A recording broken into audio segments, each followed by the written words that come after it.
Hello, wonderful people. I hope you're having a fantastic day. Public schools. Where to begin, right? I studied early childhood education decades ago, before No Child Left Behind. It's actually just before No Child Left Behind, and way before Common Core. Both have been detrimental, not just to learning, but mental health. I did the math. Children spend most of their waking hours in public school. Public school is the greatest influence on children today. I want to talk to you today about something called the American question. Now, if you study childhood education, you know about a man named Jean-Claude Piaget. He studied child development. He was highly respected. He would tour the world, and every time he would come to America, he would be hit with the same question. It's been well established. Everything that I'm sharing with you today, these aren't revelations, this isn't new. This is all well established. We have seen in the past teachers protesting over salaries, but rarely. I've only ever actually seen one case of teachers protesting for what's best for the children. And that was in Washington State, when teachers protested due to lack of sufficient recess. And that's the big one, friends. Recess. The removal of recess. Everybody has been brainwashed to believe that recess is just a little break in the day for them to play and get exercise. That's a huge lie. This is one of the biggest lies. Public school. The American question. Common Core. The standards of Common Core are disgusting. If you've ever checked out the Common Core website and you looked at all the standards, the curriculum that teachers have to cover in one school year, it is so inappropriate. It is essentially cramming. Common Core is cramming. That's why children aren't learning. The standards are out of control, and they just keep increasing. Common Core needs to be abolished nationwide. And if your state is still using Common Core, you gotta act now. Don't wait. Go to your board meeting and present them with all of the facts that I'm going to bring here to you today. Because our kids are suffering. They're dumbing our kids down, and it is all by design. This Common Core system that has just been so destructive and harmful. And we know this. Again, this isn't my opinion. The report cards come in year after year after year, and they prove everything that I'm telling you here. The standards are so high that there is no time for breaks or recess. And again, this is all by design. Recess. Why is recess so important? I can list 25 reasons just off the top of my head of why recess is the most important time of a child's day. Let me tell you something. It has been proven that the most important thing for child development and education, okay, because child development, we're talking about the whole child. There are different parts to the whole child. Okay, there's social, there's emotional, there's cognitive, there's physical, there's creative, and there's also spiritual. Spiritual development has been eliminated completely from public schools, which is very sad. We need to address recess, because lack of recess and breaks throughout the day is causing the mental health epidemic that we're seeing amongst our children. It's also causing this dumbing down of our children. Recess is the most important part of a child's day. It's not teacher-led lessons. It's play with peers, outside especially, because outside has tremendous health benefits, which we should all know. The most important thing for child development, the whole child, is extended childhood. What's the difference between childhood and adulthood? It's play. Adults work, children play. Play is their work. Play is how they learn. This is why childhood is so wonderful, you guys. It's because children learn through play. And public school has all but eliminated play. Most public schools across the nation have diminished recess to 20 minutes a day, if that. You see, a lot of schools now leave recess up to the discretion of the teacher. And sadly, we have a lot of horrible teachers out there. A lot of teachers who don't want to be inconvenienced by going outside, especially in the wintertime. So they just won't allow children to have recess, or they'll force children to be inside. An indoor recess is better than no recess, but it doesn't compare to outdoor recess. All parents across this nation should be fighting for recess. Children should have a right to recess. There should be laws in place in every state that protect recess. And it needs to be 45 minutes long. The most important thing for child development is play. And public schools are removing play. They're removing this vital component to education. And we need to do something about it. Remember, these teachers and administrators, they work for the children.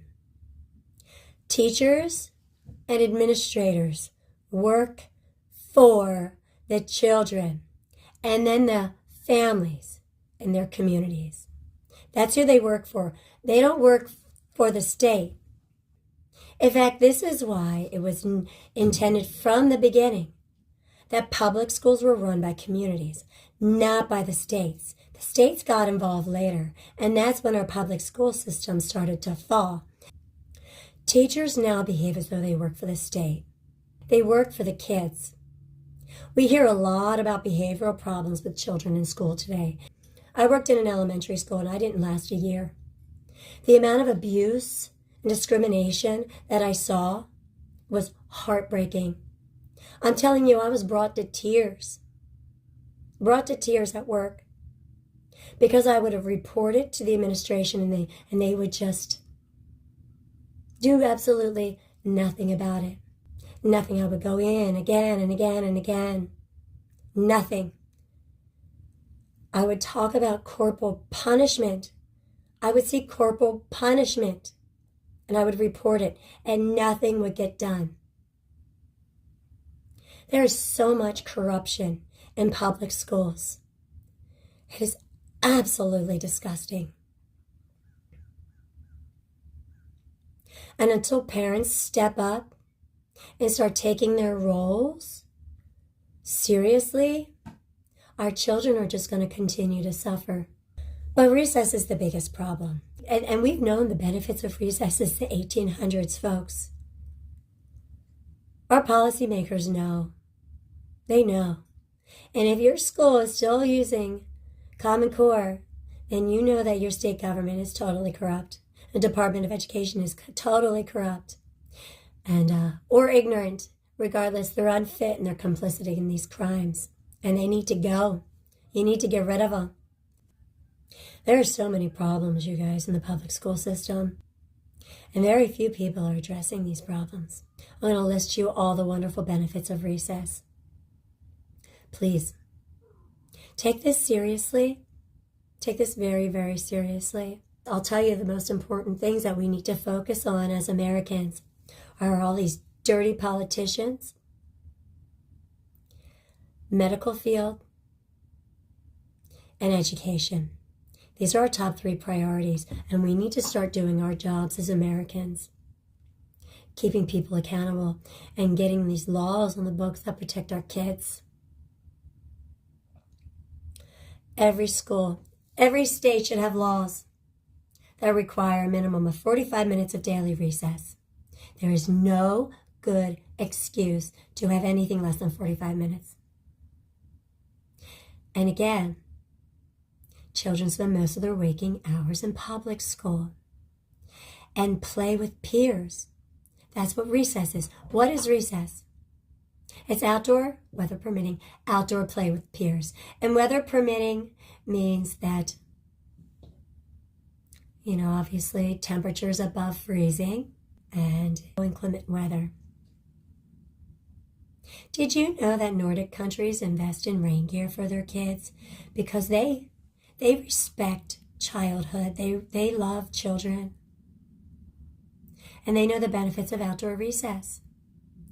So instead of putting these giant, toxic, dumbing down, cognitive declining, smart TVs in all their classrooms, all kids have rain boots and raincoats. They also have outdoor covered structures so that they can incorporate the outdoors into their learning experience. Because play in nature is the best thing for kids, right? I mean, of course, love, nurturing, but play in nature. We know the effects of screen time on children's brains. We've known this for a long time. We also know that AI causes cognitive decline as well. So if your school has incorporated AI, you need to stop it immediately and get it out of your schools because it's going to hurt your kids. It's going to be even worse than Common Core, I guarantee it. It also causes suicide too. There are several cases of suicide in the United States already. Teen suicide because of these AI chatbots. So make sure that you're going before your board and you're telling them that you do not approve, you do not consent of AI being incorporated into the education system. You make sure that they do not bring it to your school. And if they already have, you make sure you get it the heck out now. These unfit administrators and teachers who say, oh, we don't have time for recess. Just let your kid play after school. It's not the same thing. Child-led play with peers. That's what recess is. So let's be sure we know the definition. Benefits of recess. Higher levels of physical activity at recess were related to better reading skills. And what do we know about the reading skills of America? Well, the report card came out. American public school kids are illiterate. Illiterate. Physical activity is linked to improved overall health and better sleep. Child-led play with peers teaches negotiation, cooperation, conflict resolution, boosts creativity, boosts problem-solving skills, increases executive functioning, relieves stress that can build after 40 to 50 minutes of structured learning, improves mood, helps learn emotional regulation, improves impulse control, helps them to learn decision-making, helps them to learn how to follow rules. It helps them to control their actions. It fosters compromising. It fosters working out disagreements. And we have a big problem with that today, don't we, friends? Look at our nation. Look at the adults in our nation today. They cannot work out disagreements. Look at Democrats and Republicans today. Increases engagement and motivation in the classroom. Now again, the American Academy of Pediatrics Research Project concluded that recess plays a crucial role in child development and should not be withheld for punitive or academic reasons. Period. Ever. No excuses. There is no compromise in that whatsoever. It is never to be withheld for any reason, ever, period. Why? Why is the public school system, why are the Department of Education throughout the nation ignoring the science? Why? This is all intentional. This is by design.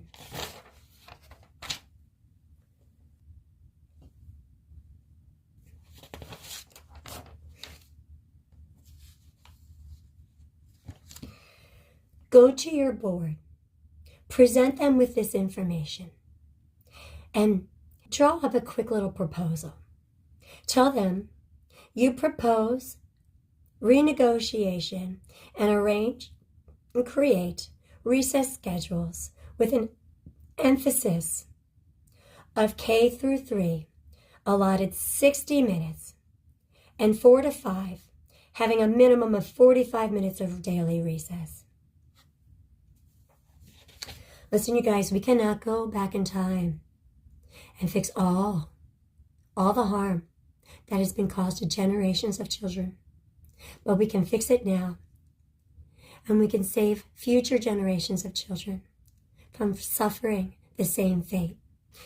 And after you get it established in your elementary school, we have to think positively. We have to think, I'm going to get this done. I'm going to protect the health and safety of my child and all the children in my community. It is going to get done. And once you get it done in the elementary schools, you move to the middle schools and the high schools, because these kids need sufficient breaks too. They do. They need it. And for the same reasons. This is the nervous system. This is physiology. We need to start with the elementary kids, and then we need to take it to the middle schools, and then we're going to take it to the high schools. We're not going to stop until this is done. We don't have a choice. We have to save our kids. In 1998, a study of fourth grade students concluded that children who were given recess worked more and fidgeted less. Anthony Pellegrini, former professor of educational psychology at the University of Minnesota, wrote in a 2008 paper, "Some devalue recess because they assume it to be, as they assume play in young children to be, a waste of time that could be otherwise spent more efficiently spent." This is ignorance. That view is ignorance. And parents only have that view because teachers and administrators have been lying to them. Because politicians who dictate policy, who have no business being involved in education, lie to the public. There is no theory or empirical evidence to support this ignorant point of view. The counter-argument that recess is good is backed by a large body of empirical research. And again, I'm telling you, this research goes back to the 1800s. A 2009 study of 8 and 9-year-old children concluded that daily recess led to better classroom behavior. In 2010, the CDC published results from 8 studies which examined the relationship between school recess, cognitive skills, attitudes, and/or academic behavior. All studies found one or more positive associations between recess and indicators of cognitive skills, attitudes, and academic behavior. None of the studies found negative associations. So this lie, this whole notion that we got to take away from recess to help the kids learn better, it's a lie, and it's by design, and we need to call them out on it. It's disgusting. More recess means more learning. It means smarter, well-adjusted, healthy kids. As a teacher, I always said, health and safety first. And health includes mental health. One such study concluded that recess led to positive school adjustment and social competence among boys. And what we're seeing in public schools today, we're seeing a lot of the consequences in boys. We're seeing them in girls too, but especially in boys. So one such study concluded that recess led to positive school adjustment and social competence among boys. Furthermore, a 2016 study found young boys who spent more time sitting and less time playing did not progress as quickly in reading and math.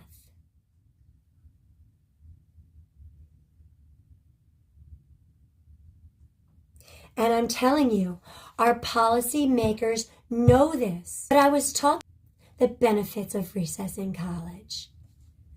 They have no excuse. They are simply unfit. That's why we need to share this. We need to share this, friends. Please share this. At the very least, share the scientific facts. We have to save our kids. And we really need to save the public school system too. Both the Council on Physical Education for Children and the National Association for Sport and physical education recommend the physical education classes not become a replacement for unstructured playtime at recess.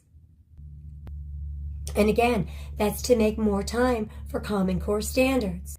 And as a teacher, as an early childhood educator, I always gave my children 2 recesses. We had a morning recess and an afternoon recess because it's the most important time. The American Academy of Pediatrics wrote in a 2013 policy statement, recess is a necessary break in the day for optimizing a child's social, emotional, physical, and cognitive development. In essence, recess should be considered a child's personal time, and it should not be withheld for academic or punitive reasons. Now, I would like to point out that withholding recess is common practice throughout the state of Pennsylvania. A 2010 study literature review in the Journal of School Health concluded, recess, particularly unstructured recess and free play, provide a unique contribution to a child's creative, social, and emotional development. From the perspective of children's health and well-being, recess time should be considered a child's personal time and should not be withheld for academic or punitive reasons in regards to the growing mental health issues. The mental health epidemic amongst American children, a study on the benefits of green schoolyards concluded that when children are afforded time in natural spaces, they report feeling less stressed, more resilient, and more at peace. And who wouldn't want that for all children?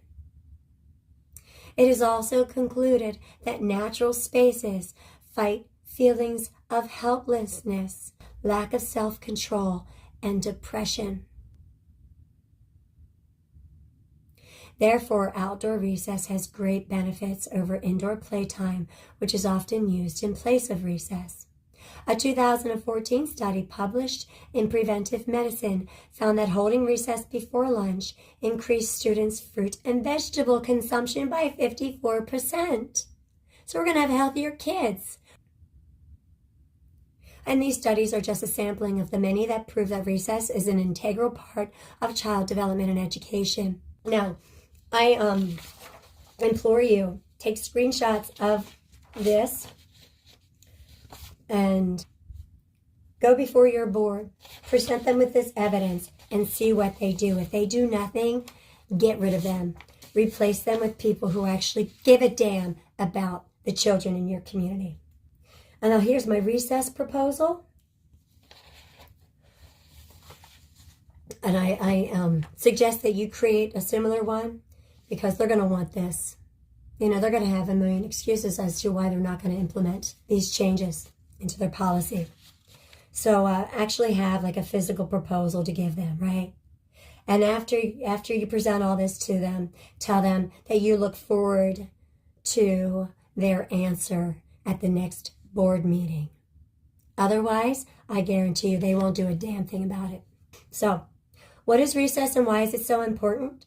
As an educator, I define recess as a scheduled, well-supervised, yet unstructured, which means not teacher-directed, outdoor free time for the whole child to learn and develop through play with their peers. The whole child refers to all areas of the human child's development and learning: emotional, social, physical, creative, and cognitive. The Center for Disease Control defines recess as regularly scheduled period in the school day for physical activity and play that is monitored by trained staff and volunteers. It is not dictated, it is just monitored. During recess, students are encouraged to be physically active and engage with their peers in activities of their choice at all grade levels, kindergarten through 12th grade. Okay, and that's in quotes. So the CDC recommends recess for all children. And our society treats teenagers as adults. They are children. They are still technically children. And we need to respect them and treat them as children. Recess is the most important part of a young child's day.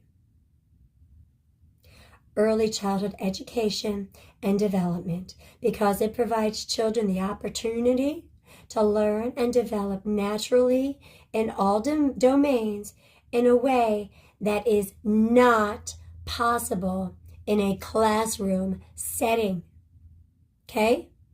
That's why recess is the most important part of a child's day. You cannot have this level of learning and development in a structured environment as directed by a teacher. You cannot. You will not have all of these benefits in the classroom as directed by a teacher.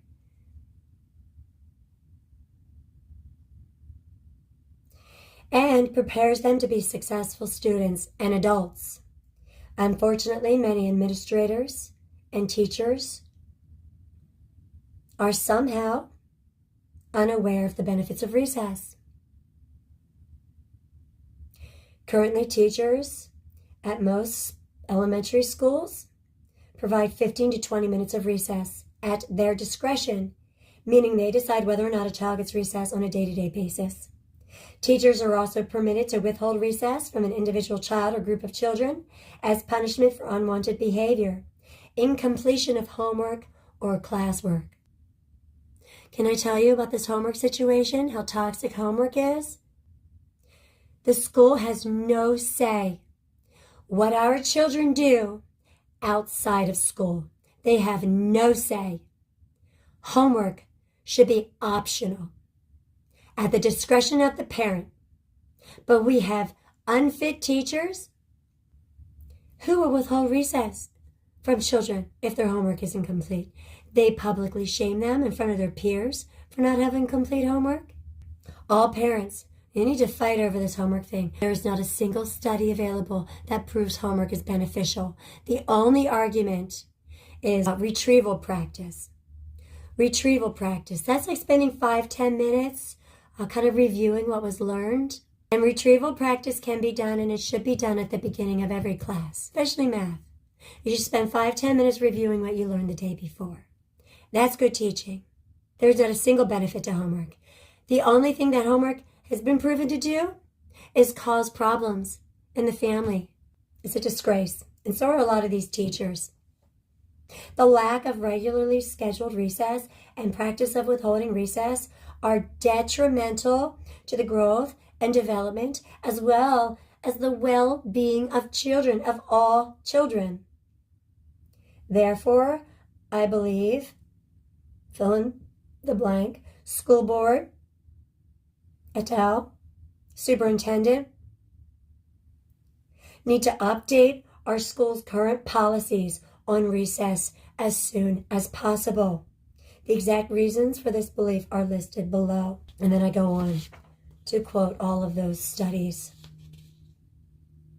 During my research, I found a single article that lists 25 benefits of recess.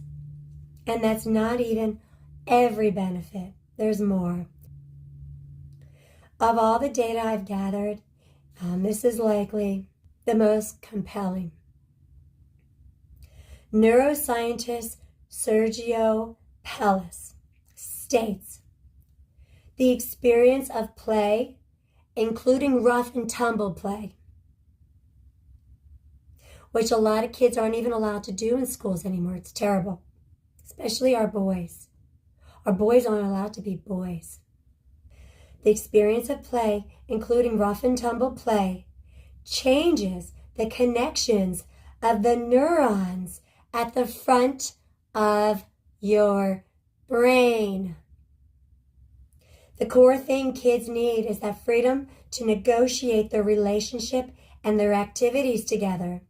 From the point of view of the best way of also training up the kids' brains, structured activities do not create many opportunities for kids to freely engage in playful activities of their choice. These changes, the connections of the neurons at the front of the brain, these beneficial changes, we're not getting that in the classroom.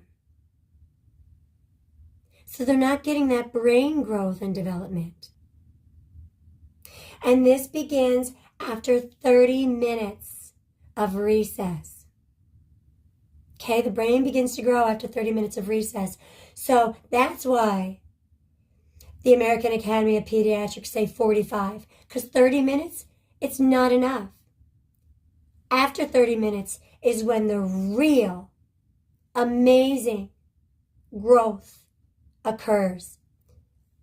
God is great. God's design is great. And these sick politicians,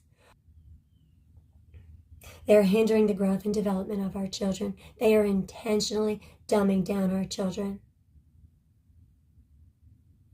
And you know what? Our universities are intentionally dumbing down the teachers. But as a teacher, I knew this stuff. And as a parent, I knew in my gut that all of this stuff was wrong. All of these disgusting practices of making children stand at the wall and watch their friends play as discipline, I knew that was wrong. That's discernment. That I don't need a background in education to know that that's wrong.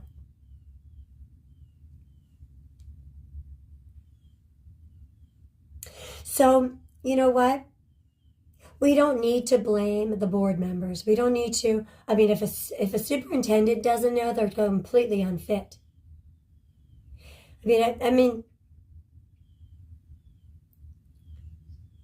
No superintendent should be ignorant of any of this, because they're just completely unfit. But the ignorance of the board members should be expected. If a lot of our teachers and administrators are ignorant, and not all. There's some really, really good teachers out there, trust me. And I worked with some. Some of the best teachers I ever met in my entire life worked at this public school that I quit. But only one teacher that I talked to in that entire school, and I talked to a lot of people. You can imagine, if you picked up on my personality by now, I'm very outspoken. I talked to a lot of teachers, especially the ones that were withholding recess. And even after I informed them, they didn't change their ways. But I'd say 90% of them didn't even know. So why do we have so many unqualified teachers and administrators? Yes. Back to Pellis. Playgrounds work well for younger children who are more content to play alongside each other. Children become more interested in interacting with their peers when they become 3 or 4 years old, and by the time a child is 5, the majority of play is social. There's different stages of play. There's first is independent play, real little ones, they just play alone. And then there's side-by-side play, where they'll sit by a peer, but they'll play independently. And then they start to play together. Play is the most important component of learning. All teachers should know everything. They should be fully abreast to every aspect of play. As much as possible, children should be encouraged to make their own decisions about how to use such resources. So we can't have teachers standing over there nitpicking these little kids. Oh, don't do that. Oh, be careful. Oh, they might fall. They might get hurt. Yeah, I hope they get dirty. I hope they get little bumps and bruises from time to time. That's part of development. Don't hinder it. All teachers should be doing is make sure that there are not any kind of serious injuries that require like an ambulance, Otherwise, teachers need to keep their mouths shut and their eyes open on the playground.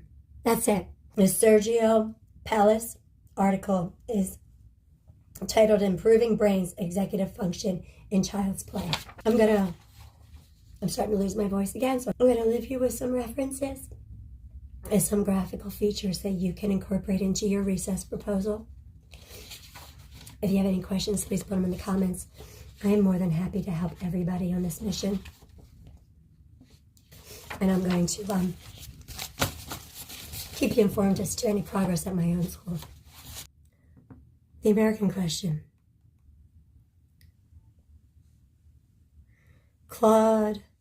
Jean-Claude Piaget is my favorite.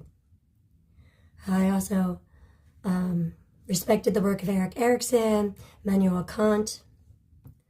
But Jean-Claude Piaget, he's the father. Home Alone. Is it Home Alone 2? Yeah, I think it's Home Alone 2. The father. So funny. In Kevin's recording, and he pretends to be his dad. Hello, this is Kevin McAllister, the father. Jean-Claude Piaget was a Swiss psychologist known for his pioneering work in developmental psychology. He proposed a theory of cognitive development that outlines 4 distinct stages through which children progress. Sensory motor stage, birth to 2. Events learned through sensory experiences and manipulating objects. Pre-operational stage, 2 to 7. Children begin to think symbolically and use language but lack logical reasoning. Concrete operational stage, 7 to 11. Logical thinking develops, but it is limited to concrete objects and situations. And then we have formal operational stage. And that's when the children are capable of abstract reasoning and hypothetical thinking emerges. Piaget's work has had a profound impact on education, psychology, and various other fields, influencing how we understand child development and learning processes. Now, Piaget and the American question. Like I said, he would tour the world. He was brilliant. He was so highly respected. But every time he came to America, he would be asked the same question over and over and over again, so much so that he coined it the American question. It's going to blow your mind. It refers to the cultural emphasis in the U.S. on speeding up children's cognitive development. These bastards would ask him, so what would happen if we sped up their development? Do you know what he would reply? Why would you want to do that? And they would never have a good answer. Well, look at it today. Look at the system today. Look at what they've done, especially through Obama and this Common Core. They have sped up cognitive development by increasing the standards. They are so inappropriate, and they need to be eliminated immediately and bring these standards back to where they're supposed to be. Piaget received many questions regarding techniques or strategies that could help children progress through his identified cognitive stages more quickly. He believed that cognitive development follows a natural sequence of stages, and I told you what they were. Piaget argued that trying to rush through these stages could be detrimental to a child's mental development. He believed each stage is essential, and children must engage with their environment and experiences to nourish their cognitive abilities in a healthy way. And because of this rush from politicians and the lack of natural environments, there is no nourishing. Cognitive abilities are not being nourished any longer, and certainly not in a healthy way. This approach contrasts sharply with the American emphasis on faster educational outcomes, and that is the reason why American public schools are failing. That is the main reason right there. So now everybody knows, and there is no excuse. It's disgusting. Absolutely disgusting what they've done to our education system, to our children, to us, all of us. They've dumbed us all down. None of us will reach our potential. Do you understand me? It is impossible to reach your potential when you've been rushed through development by the public school educational system. Disgusting. Long before the technology existed to allow us a real-time view inside the developing brain, a Swiss psychologist by the name of Jean Piaget explored the developmental patterns behind language and cognition in childhood. As one of the most influential developmental psychologists of the 20th century, he was a prolific writer and a pioneer in giving a developmental context to the human tasks of thinking and learning. Keen observation was one of Piaget's gifts, so it's not surprising that he quickly noticed a trend among the Americans he spoke to. It was a question that took on many forms, but always focused in from the same viewpoint. The query became so common that he referred to it simply as the American question. After presenting his work, a detailed framework displaying how perception and cognition evolve as a child matures, Piaget could count on an American raising the question, yes, but how can we get them to do it faster? The question must have been exasperating to a man who seemed to relish the slow percolation of thought. And again, it is known that the best thing for child development and education is prolonged childhood. And American politicians have rushed children through childhood.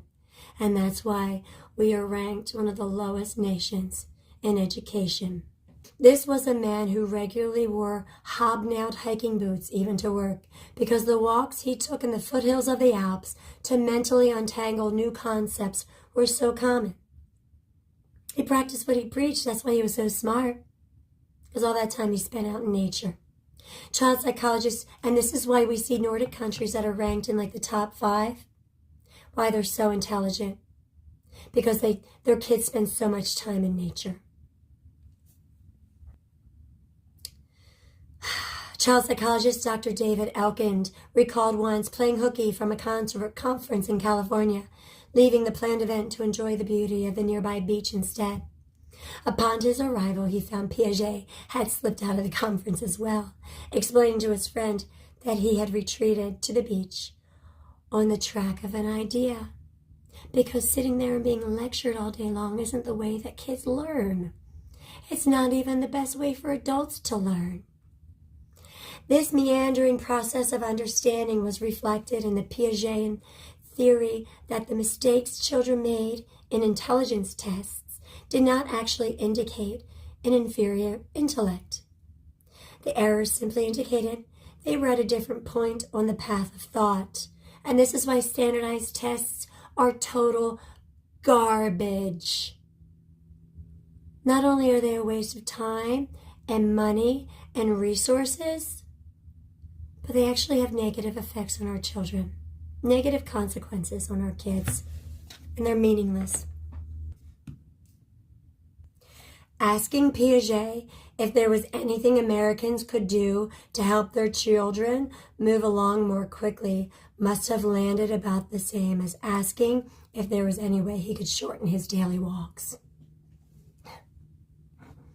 Why would they want to do that, friends? You think about that. Why do our dirty politicians want our kids to move through stages of development more quickly? It doesn't make any damn sense. Piaget ultimately responded to the American question with an earnest counter-question. Is it a good thing to accelerate? Piaget conceded that perhaps children were capable of performing tasks earlier, but questioned whether that was the most desirable end goal. He was reintroducing the eternal question of whether education's value is simply in its product alone, or also in its process. Or perhaps more pointedly, whether we can truly have a product at all without that messy, time-sucking process. It's fitting that Piaget's work itself demonstrates the need for that long and winding road. His early research methods wouldn't pass scrutiny by today's standards, and the work he spent decades of his life producing certainly cannot stand alone as a final product in the 21st century. His errors were not a sign of lesser intelligence, simply that the science was at a different point on its journey. Piaget's work shattered preconceptions and started the rough-hewn phase of a sculpture that scientists have spent decades refining with more precise tools. Piaget died in 1980. But the American question endured, as did the Piagetian response from many who doubted whether speeding up necessarily equated getting ahead. And I think now we can certainly answer that question. We see the result of speeding up development and trying to force these age-inappropriate standards on our children. For the 4 decades that have followed, it seems the American question has become the American experiment. How can we get them to do it faster? This experiment has been most widely documented in kindergarten. Some teachers and parents have observed that in pushing content down, many staples of early childhood were simply being pushed out. And the reason I got into early childhood education is this, and a lot of people don't know this. There's so many truths hidden from us, friends. The most important time in child development is between birth and age 5. So it is essential that they get a great head start in their education. And that means ample opportunity to play with peers. It is the most important thing you can do for a child's education development. So, it is very sad to say, but they removed most of the important components of early childhood education. My classroom, we would have centers. We'd set up different areas, right, of play. All these different areas. There was very, very little instruction throughout the day. I think once a day we would sit the kids down just to practice some writing skills. Never used a worksheet. If your child goes to a preschool that has them using worksheets, that preschool does not know what they're doing. That is not good. Young children should not use worksheets. They shouldn't even be using them in kindergarten. So, sand tables, water tables. It's a messy, active, noisy, fun environment. And that's what kindergarten should be like as well. But we're not seeing that anymore. We're seeing desks replace play centers. We're seeing kids forced to sit down and listen to lectures, fill out worksheets. And we wonder why our children score so poorly compared to other nations. Well, this is why. This is exactly why, because we've removed play. And children learn through play, period. There isn't an and there. It's period. Some teachers and parents have observed that in pushing content down, many staples of early childhood were simply being pushed out. We even had a woodworking center, little bits of wood, hammers, nails, saws, thick gloves. And we would allow the children, of course, the teacher had to be present, of course, but we would allow our little ones to do woodworking at the age of 4. They were highly capable, and I never once saw a drop of blood, never once. They reported the disappearance of dress-up areas, sand tables and blocks, some literally thrown out with the trash. Recess and free play. Free play is basically recess in the classroom, and that was most of the day was free play. And then we just rotated them between the centers.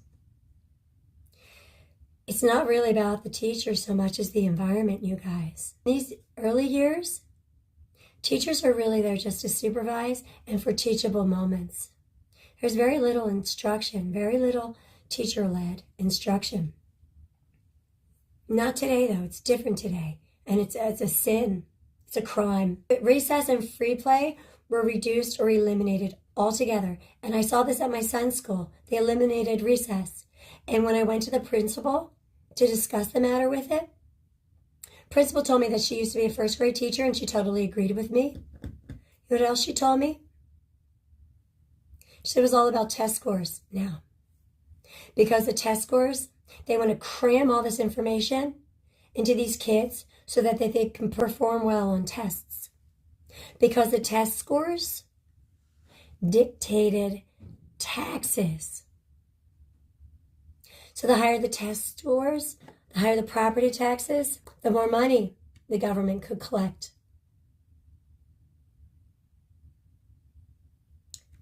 So there's that little aspect I want to throw in there too. And there was no discipline really either. It was just redirection. It's just constant redirection. You have to remember these little ones, they're still learning everything. They haven't mastered really anything yet. The buzzwords of exploration and curiosity seem to be replaced by standardization and rigor. And we're seeing today with kids who can't comply to these totally age inappropriate standards, we're seeing them being disciplined. They're being disciplined and punished just for being kids. Whether the pressure was coming from the schools to the parents or the other way around, by the early 2000s, it was widely acknowledged that kindergarten had simply become the new first grade. It wasn't until 2016 that researchers put the claim to an empirical test. University of Virginia researchers Daphne Basak, Scott Latham, and Ann Rorum took existing data about kindergarten teachers' beliefs and practices and compared the answers from 1998 with those from 2010. The scientists expected to find a shift, but remarked that even they were shocked to see how pronounced it really was. Among other markers, they found a dramatic migration towards increased reading, writing, and math expectations, increased worksheets and flashcard use, and a decrease in play and exploration, illustrated by the significant drop in the use of sensory tables, dress-up areas, science activities, and art activities. Sensory tables are so important. There's always an art center too. I don't know how I forgot that one. And I have to tell you, we're forcing reading at such a young age now, and parents are being lied to about reading. Let me tell you this. In these other nations where their kids are so much smarter than ours, you guys. They're so much smarter. They adhere to what we used to regarding reading. That reading was a natural process, and it was normal for children to start reading anywhere between the ages of 4 and 2nd grade. So that's like 4 and 8, right? For a child to start reading in 2nd grade, it's perfectly normal. But by today's standards, teachers and administrators are lying to parents and making them think that there's something wrong with the child if they don't know how to read by 1st grade. By the end of kindergarten, kids are expected how to read.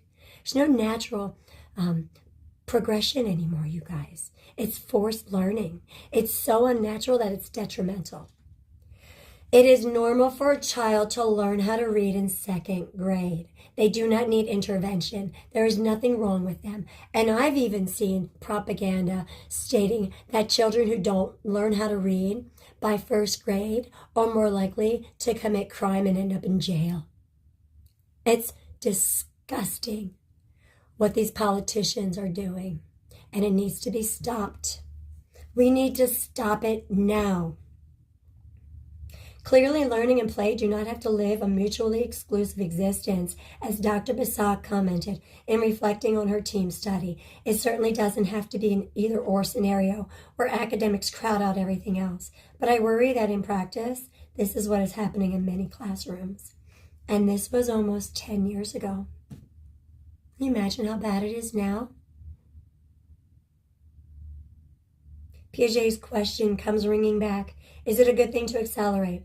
Perhaps what has been observed in this American experiment is exactly what he was warning against when he answered the American question. If accelerating means throwing out the foundation, who does it actually benefit? Who benefits by a retarded nation, you guys? Dirty politicians, dirty tech billionaires, dirty corporations, pedophile financiers, and bankers. Who is truly benefiting by the cognitive decline of our children, by the decline in the mental health of our children? The oppressors. The ones who don't want us questioning what they do. The ones who just want us to fall in line. Everybody who's getting rich off of our decline, off of our suffering. And they need to be held accountable.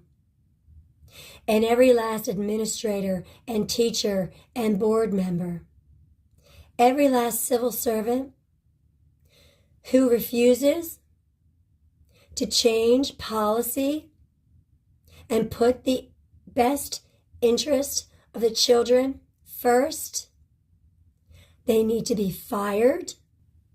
I have provided you with all the tools you need.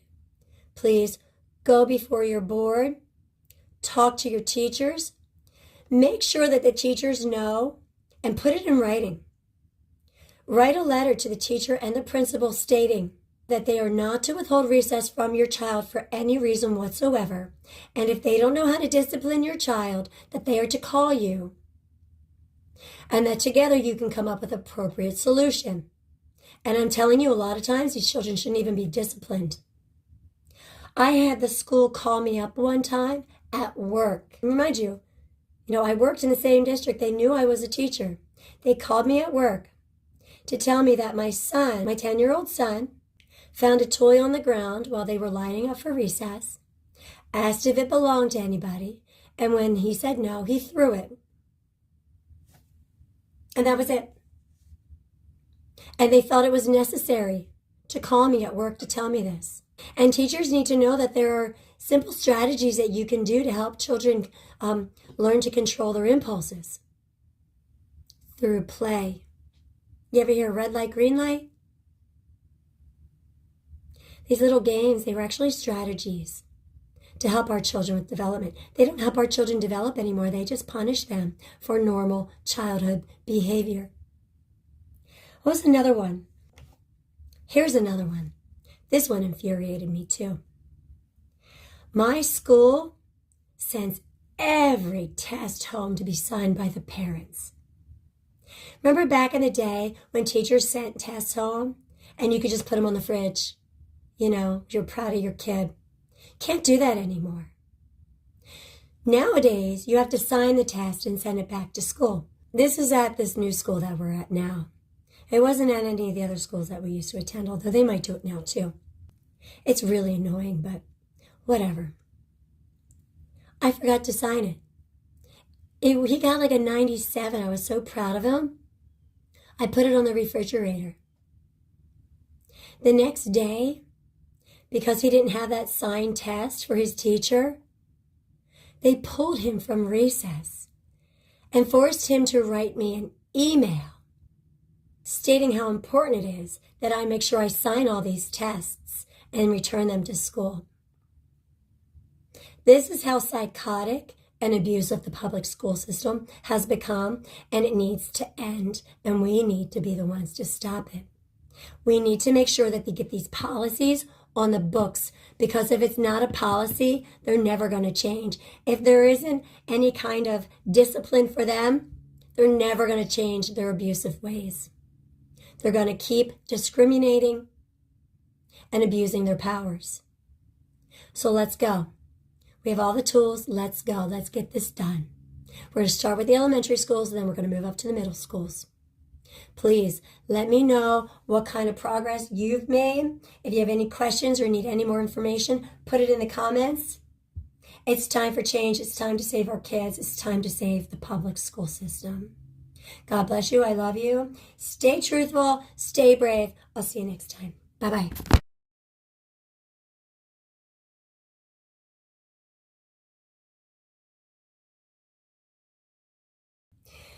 I have seen the same practices in 4 separate school districts in Pennsylvania. It is the exact same thing no matter where we go. It is disgusting, it is widespread, and it needs to stop.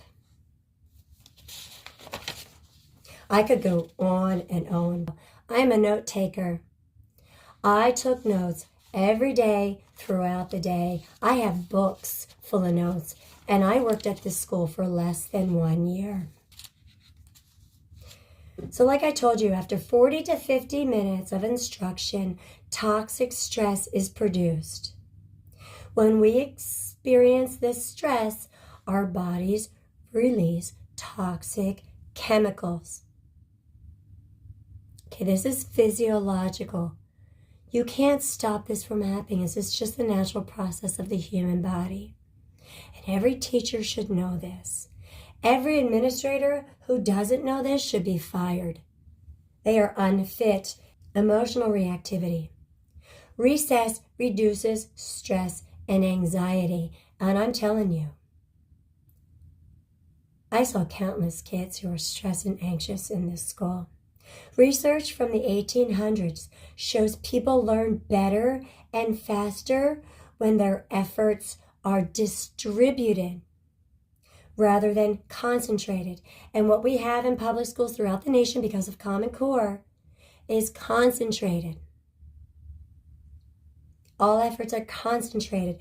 We are cramming information into these kids every day, all year long, year after year. Work that includes breaks and downtime proves more effective than working in long stretches. So why do they have a 2-hour math block?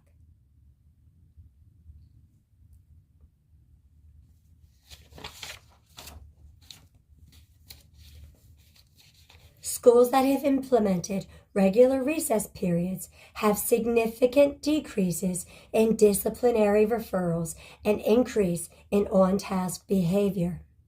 An elementary school in Texas saw a 70% drop in disciplinary referrals after increasing recess time. Dr. Debbie Rea of Link Project, and I quote, stated, "Far more attentive in the classroom, less fidgety, less distracted, less hyperactive." So this poor child with his hyperactive disorder was having his recess taken away. And they were making his symptoms, his disorder. They were exacerbating it. How much and when? Multiple short breaks throughout the day. Now, the behavioral problem that we've seen since recess has been basically eliminated from the public school system: aggression, defiance and noncompliance, excessive tantrums, difficulty with transitions, impulsivity and hyperactivity, withdrawal and social isolation.